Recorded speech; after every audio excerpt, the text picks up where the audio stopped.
И Кремль и Белый дом говорят о том, что вчерашняя личная первая встреча Владимира Путина и Дональда Трампа превзошла все ожидания. Беседа двух президентов на саммите Большой Двадцатки в Гамбурге планировалась короткая, всего на 30 минут, но продлилась почти 2,5 часа. По словам госсекретаря Рекса Тиллерсона, между президентами быстро установилась позитивная химия. В Москве заявили, что произошел прорыв, а отношения двух стран теперь пойдут в гору. В ходе переговоров затронули вмешательство России в американские выборы. Путин отверг причастность Москвы к кибератакам, и, по словам главы российского МИДа Сергея Лаврова, Трамп эти заявления принял.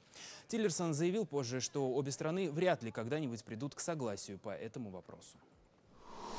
У нас была очень длительная беседа с президентом Соединенных Штатов.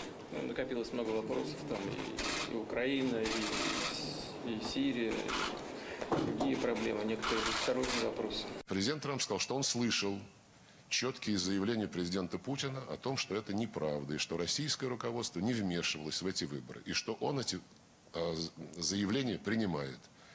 Вот, собственно говоря, и все.